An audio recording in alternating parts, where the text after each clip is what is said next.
تمام. ازيكم يا شباب؟ عايز اقول لكم ان التغيير صعب جدا، صعب صعب صعب صعب، مش حاجه سهله خالص. عايز اقول لكم يعني الموضوع صعب بطريقه غريبه جدا، ودي حاجه محمسه وفي نفس الوقت حاجه تخليك ان انت تفكر ان انت تعمل تغيير في حياتك. بس مش هو ده المهم، او مش هو ده اللي انا عايز اتكلم فيه صراحه. انا عايز اتكلم عن المشقة اللي انت بتعيشها وانت بتتغير، او انت بتعيش تغيير في حياتك، او بتعيش تغيير وانت بتقوم بيه في حياتك. الموضوع مش سهل خالص، وبيجي لك حالات يأس وحالات احباط وحالات عدم رضا، وحالات اللي انت بتكون ان انت حاسس ان انت مش هو ده اللي انت عايزه، او مش هو ده اللي انت محتاجه، او مش هو ده اللي انت نفسك فيه، لانك بتكون تعبان او منهك او مرهق. والحاجات دي كلها بتيجي لما انت بتكون ماشي على الطريق السليم، او ماشي على الطريق اللي هو بتاع التغيير في حياتك. فانت بيجيلك احاسيس لخبطه كتير تقولك ما تعملش كده. فانت في اللحظه دي ما تفكرش خالص في الاحاسيس دي، تفكر اللي انت قدامك هدف واحد بس، اللي انت توصل للهدف اللي انت عايزه. طيب يا جماعه، عايز اتكلم عن الإحباط واليأس والفراغ والأمور دي كلها. لما أنت بتحس الأحاسيس دي بتحس بعدم المعنى، اللي أنت في معنى ناقص، وده بصراحة بيكون يعني نتيجة اللي أنت مش بتعمل اللي ربنا بيقولك عليه. فاهمين قصدي؟ يعني ربنا خلقنا عشان نعبده وعشان نصلي. الأمور دي بتريح روحنا، بتريح نفسنا، بتريح حالنا، وتخلينا بني آدمين صالحين، وبني آدمين سويين، وبني آدمين حاسين فعلا ان الأحاسيس اللي احنا بنحسها، اللي هي اللي أنا قلتها من شوية دي، ما نحسهاش. فاحنا لما نحس الأحاسيس دي على طول على طول على طول نجري ربنا، على طول نجري ربنا، ما نوقفش. يعني ما نقفش، لان بتكون الاحاسيس دي كلها بتكون ناتجه وساوس بقى، افكار، مشاعر، احاسيس، بتكون ناتجه عن الحاجات دي كلها. فانتوا على طول على طول اجري ربنا، ما توقفش اللحظه دي، علشان هتفضل تستمر اللي انت تحس الاحاسيس دي، وتفضل تستمر تحس بالاوجاع دي، تحس بالاحاسيس دي. وممكن بقى ايه، تعمل حاجات بقى مش كويسه، وتعمل حاجات مش يعني، فاهمين قصدي ازاي؟ فانت على طول اجري لربنا، وان شاء الله ربنا يصلح حالكم وحالنا ان شاء الله. صباح الخير يا جماعه، صباح الخير صباح الخير صباح الخير. النهارده بدأت يعني شوية من العادات اللي أنا حطيتها علشان أمشي عليها، عشان الموضوع يبقى ماشي معايا بطريقة كويسة، وإن شاء الله الحمد لله يعني إيه ماشي كويس. النهارده صحيت بدري شوية، صحيت الساعة 1، يعني ما صحيتش الساعة 4 ولا الساعة 5 ولا الساعة 6، لا صحيت الساعة 1. دي حاجة كويسة. وكمان بعمل اللي أنا يعني مخطط له، واللي انا المفروض اعمله كل يوم. ودي حاجه يعني مش سر، بس يعني لسه ما مش هضحها، مش هوضحها دلوقتي. الله اوضحها بعد ما انا احس ان انا ايه، خلاص ان انا يعني بقيت كويس، وبقيت ان انا ماشي على النظام ده بطريقه كويسه، وماشي على خطوات كويسه. فانا هبدا اوضح الموضوع ده في الفيديوهات، واقول لكم ايه بالظبط اللي انا العادات اللي انا المفروض ان انا اعملها، وان انا عاملها وبعملها علشان احس ان انا ايه تمام. ما احس ان انا اول حاجه بعملها وفي نفس الوقت باجي كمان يومين ولا حاجه وما اعملهاش. فاهمين قصدي؟ بس كده.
حاجه كمان مهمه كنت عايز اقولها في موضوع العادات. انت لما تبقى حطيت عادات جديده في حياتك وقررت ان انت تمشي عليها، ساعتها بتكون عندك قابليه ان انت الحماسه بتاعتك بتزيد والنشاط بتاعك بيزيد، وان انت بتكون مستعد ان انت تدخل عادات جديده اكتر وتعمل مجهود اكتر وتعمل نشاط اكتر، علشان بتكون الموضوع الحماسه ده بيكون زايد شويه، لان انت بتكون دخلت حاجات جديده، فالموضوع بيكون في كميه حماسه كده غريبه بتدخل جسمك او بتدخل مخك لما انت بتدخل عادات جديده. طبعا يعني المره دي هتكلم شويه من قلبي، هتكلم شويه من جوايا، مش هحط كيوت ولا احط الحاجات اللي انا احط يعني اشياء تخليني ان انا تمنعني ان انا اتكلم عن نفسي بطريقه سلبيه او طريقه ايجابيه. يعني مش هحط كيوت، يعني فاهمين قصدي؟ بصراحه انا مش راضي عن نفسي، وده شعور مش عارف انا حاسه النهارده بصراحه يعني، ومش عارف السبب ايه هو.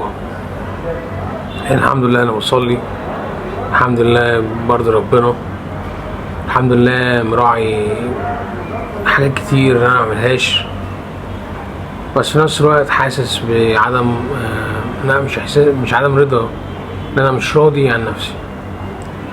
وده ممكن يكون نابع من التغيير، او من حتة ان انت عايز تتغير والموضوع مش سهل، بس ده مش مهم برضه. حاسس ان انا بحاجة الى صحوة، يعني ان انا عايز صحوة تخليني انسان افضل واحسن واجمل وارقى، فاهمين قصدي؟ مش عارف ده يحصل ازاي، بس انا ماشي في طريق العادات ده، ماشي في الطريق ده، ونشوف هل الموضوع هيبقى كويس معايا، هيبقى كويس بطريقة معينة، مش عارف بالظبط. بس بس انا الحمد لله يعني لما اخرج المشاعر دي بحس ان انا مرتاح اكتر، بحس ان انا مرتاح. فانا بصراحة يعني شوية كده اتكلم جد، شوية اتكلم بكيوت، شوية اتكلم بامتنان، شوية اتكلم بعادات شوية، ومرة دي انا بكلمكم من قلبي يعني. ودي حاجة جميلة يعني، ان انا حاسس ان انا يعني واخدكم اللي انتوا ناس قريبين مني يعني. فان شاء الله يعني اخلي الموضوع ده من وقت للتاني ان انا اخرج اللي جوايا من قلبي واقوله لكم يعني.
يوم جديد ويوم ان شاء الله يبقى كويس.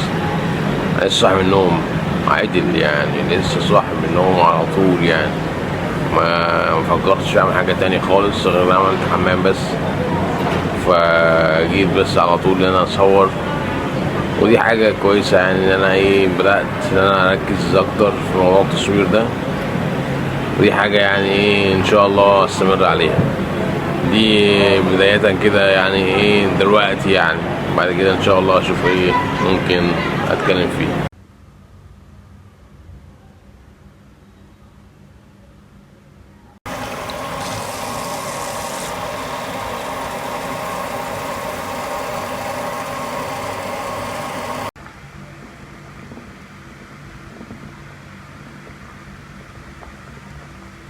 طيب الحمد لله اكلت البيض وكان لذيذ يعني، وكان طعمه حلو لطيف.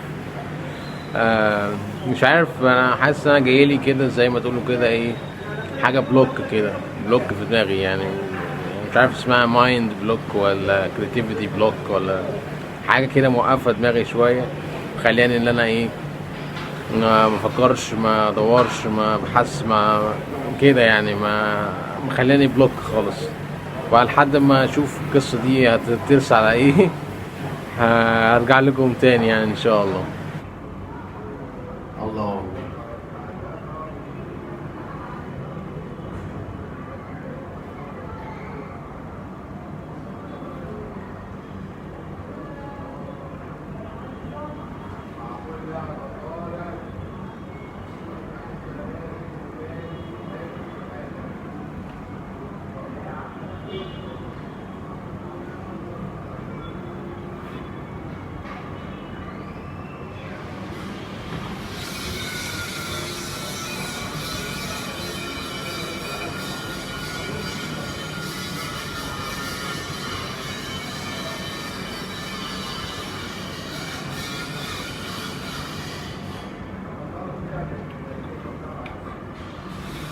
في حاجة كده بتحسها كده لما انت بتكون حاطط عادات ماشي عليها ومستمر عليها، بيجيلك مثلا في يوم مثلا من الايام مثلا بتحس ان انت في ضغط، في احساس ان انت مش قادر، او احساس ان انت انا هعمل ايه، العادات دي صعبة، مش هقدر اكمل، مش هستحمل الحاجات دي كلها.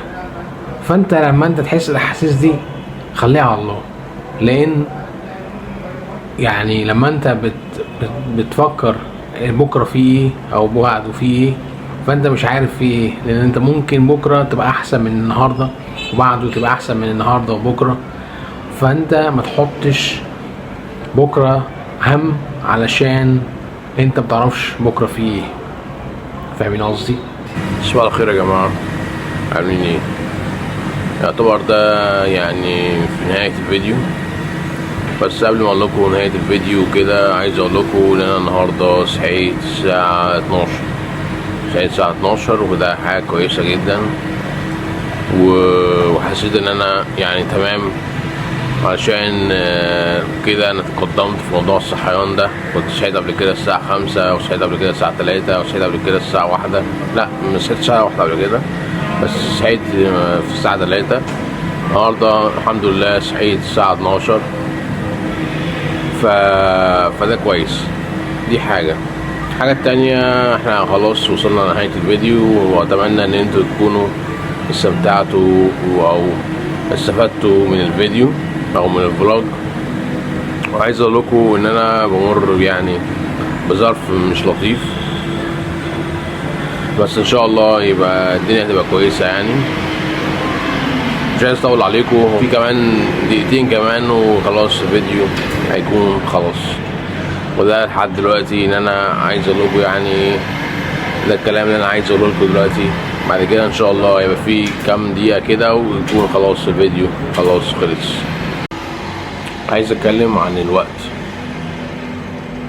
كنت اتكلمت قبل كده ان انا بحاجة الى الصحوة، دلوقتي عايز اتكلم اقول لكم عن الوقت، وان الوقت ده مهم جدا، وان انت يعني لازم تستغله يعني اقصى استغلال، لان ده يعتبر رأس مالك في الحياة.